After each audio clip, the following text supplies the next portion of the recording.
we don't necessarily have a temple. We would call it a church. And then I would take it a step further and say that we don't call the walls, the sheetrock, and the paint, and the floor, and the pews. This is not the church, this building. This is the place we come together. But each one of you individually are the church. And so as Samuel was in the temple, it's not that he was in the temple. He was sitting next to the Ark of the Covenant. He was sitting next to the thing which God used to speak to Israel. And if we take that to today, the church is the way that God speaks to the world. The church people, not the building. We've got to get past the idea that the building is the church. No, this is just a building that God blessed us with money to be able to build, and we do need to take care of it. But the church is us.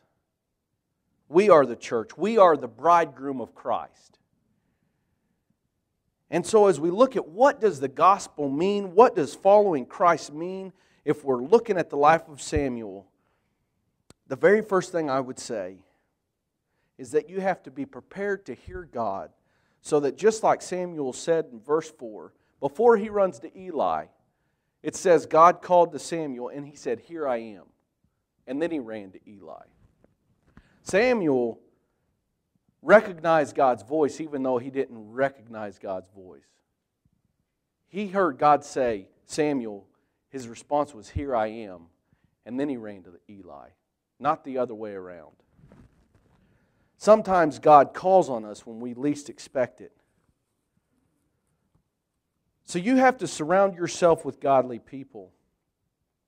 So Samuel hears the initial call from God and says, "Here I am," and then goes to Eli, not realizing it's God. But he gets to Eli and he says, Here I am, Eli, what do you need?"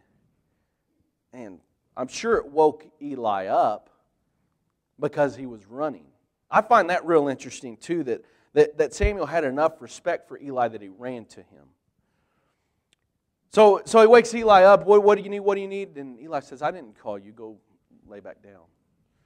So I'm sure Samuel was a little bit perplexed, maybe just wondering if, Eli in his older age, was dreaming or what was going on. So he lays down and he hears again, "Samuel, Samuel." So he gets up and he goes to Eli. "What do you need, Eli?"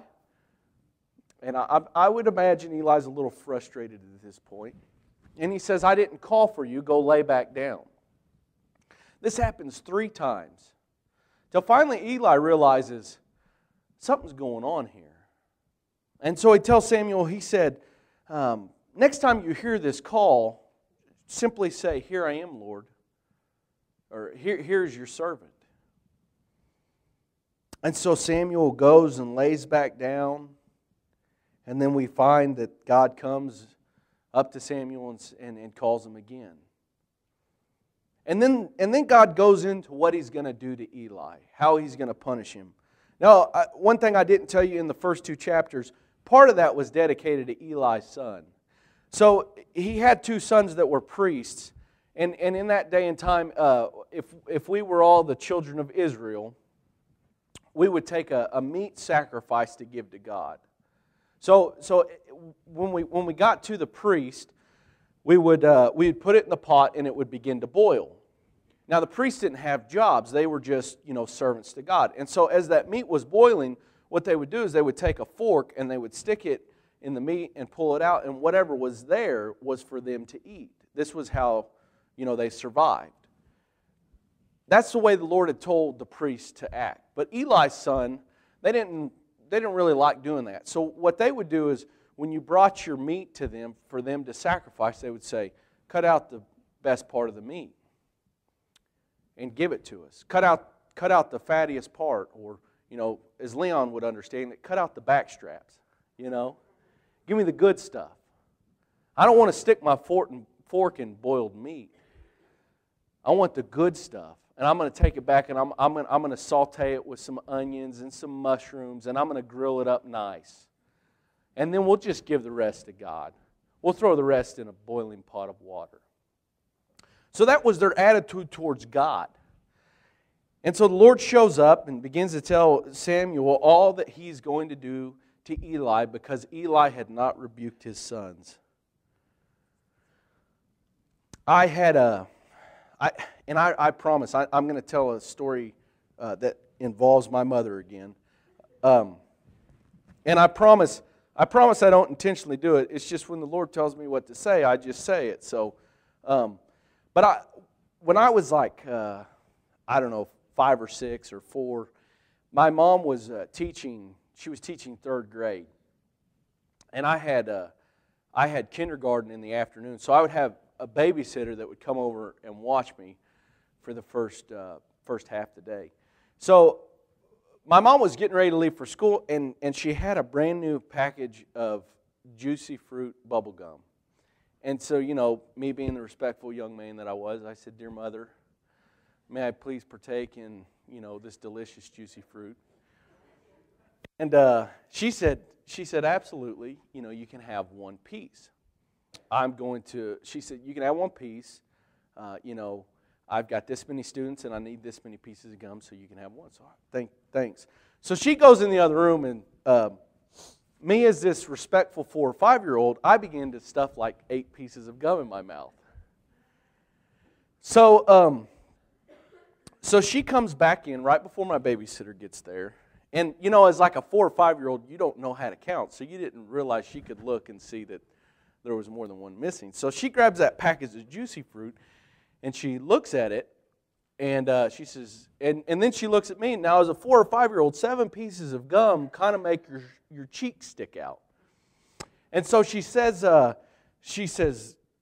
"Levi, did you take more than one piece of gum?"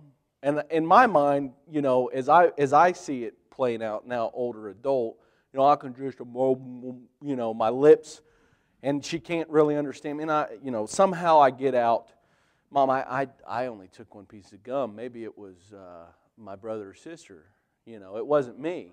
It was maybe Luke or Aaron." And of course, she's looking at me, I'm sure, and she said, "Levi, what's in your mouth?" And I said, "Oh, I'm just blowing my cheeks out for fun."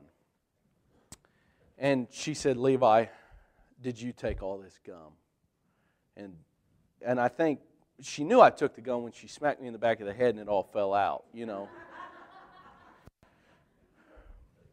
There was a point though, and I can remember this. I think it was one of the first memories of actually knowing that I was lying to my mom. And there was a point, probably the 2nd or 3rd question she asked me. There was just a pit in my stomach that I knew that she knew that I took more than what I was supposed to, and there was nothing I could do to stop her from giving me a spanking. I am sure that when Samuel came to Eli for that 3rd time, and Eli said, "The next time God speaks to you, say, 'Here I am, Lord.'"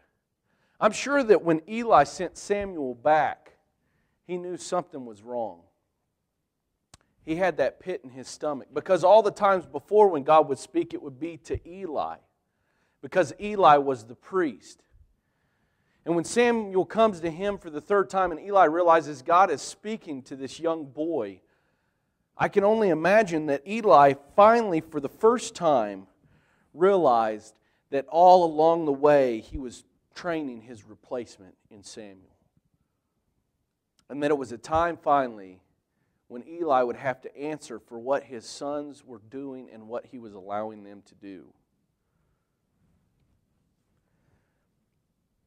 And even in realizing that, he gives Samuel good advice. Even in realizing that in the middle of his own sin and the punishment that will come, he tells Eli how to respond properly to the Lord. As we come back to that idea of the call in the church, it's not only important that we're surrounded by one another so that we're prepared, it's important that we're surrounded by one another so that we can together hold one another accountable. It's like a friend in college told me one time when